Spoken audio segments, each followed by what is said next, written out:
கொலோசையர் 3ஆம் அதிகாரம். நீங்கள் கிறிஸ்துவுடன் கூட எழுந்ததுண்டானால் கிறிஸ்து தேவனுடைய வலது பரிசத்தில் வீற்றிருக்கும் இடத்தில் உள்ள மேலானவைகளை தேடுங்கள். பூமியில் உள்ளவைகளை அல்ல, மேலானவைகளையே நாடுங்கள். ஏனென்றால் நீங்கள் மரித்தீர்கள், உங்கள் ஜீவன் கிறிஸ்துவுடனே தேவனுக்குள் மறைந்திருக்கிறது. நம்முடைய ஜீவனாகிய கிறிஸ்து வெளிப்படும் போது நீங்களும் அவரோட கூட மகிமையிலே வெளிப்படுவீர்கள். ஆகையால் விபச்சாரம், அசுத்தம், மோகம், துர்ரிச்சை, விக்கிரகாராதனையான பொருளாசை ஆகிய இவைகளை பூமியில் உண்டு பண்ணுகிற உங்கள் அவயங்களை அழித்து போடுங்கள். இவைகளின் பொருட்டே கீழ்ப்படியாமையின் பிள்ளைகள் மேல் தேவ கோபாக்கினை வரும். நீங்களும் முற்காலத்தில் அவர்களுக்குள்ளே சஞ்சரித்த போது அவைகளை செய்து கொண்டு வந்தீர்கள். இப்பொழுதோ கோபமும் மூர்க்கமும் பொறாமையும் உங்கள் வாயில் பிறக்கலாகாத தூசணமும் வம்பு வார்த்தைகளுமாகிய இவைகளை எல்லாம் விட்டுவிடுங்கள். ஒருவருக்கொருவர் பொய் சொல்லாதிருங்கள். பழைய மனுஷனையும் அவன் செய்கைகளையும் களைந்து போட்டு தன்னை சிருஷ்டித்தவருடைய சாயலுக்கொப்பாய் பூரண அறிவை அடையும்படி புதிதாக்கப்பட்ட புதிய மனுஷனை தரித்து கொண்டிருக்கிறீர்களே.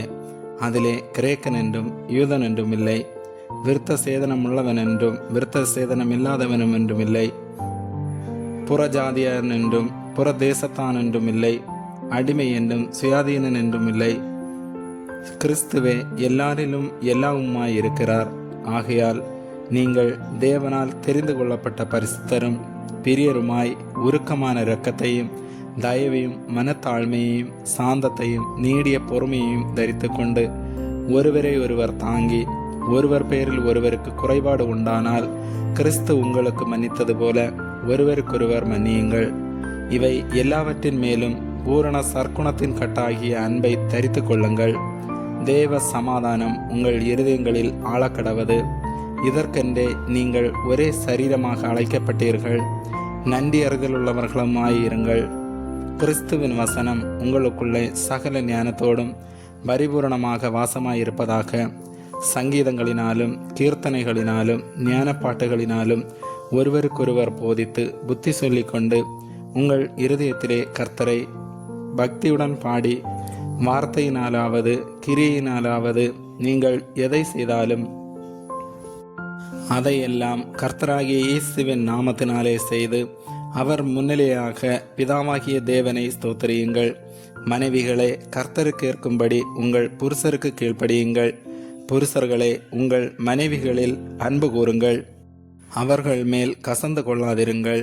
பிள்ளைகளே, உங்கள் பெற்றோருக்கு எல்லா காரியத்திலேயும் கீழ்ப்படியுங்கள், இது கர்த்தருக்கு பிரியமானது. பிதாக்களே, உங்கள் பிள்ளைகள் திடனற்று போகாதபடி அவர்களுக்கு கோபமூட்டாதிருங்கள். வேலைக்காரரே, சரீரத்தின்படி உங்கள் எஜமான்களாய் இருக்கிறவர்களுக்கு எல்லா காரியத்திலேயும் கீழ்ப்படிந்து நீங்கள் மனுஷருக்கு பிரியமாயிருக்க விரும்புகிறவர்களாக பார்வைக்கு ஊழியம் செய்யாமல் தேவனுக்கு பயப்படுகிறவர்களாக கபடமில்லாத இருதயத்தோட ஊழியம் செய்யுங்கள். நீங்கள் கர்த்தராகிய கிறிஸ்துவை சேவிக்கிறதுனாலே சுதந்திரமாகிய பலனை கர்த்தராலே பெறுவீர்கள் என்று அறிந்து எதை செய்தாலும் அதை மனுஷர்களுக்கென்று செய்யாமல் கர்த்தருக்கென்றே மனப்பூர்வமாய் செய்யுங்கள். அநியாயம் செய்கிறவன் தான் செய்த அநியாயத்துக்கேற்ற பலனை அடைவான். பட்சபாதமே இல்லை. ஆமேன்.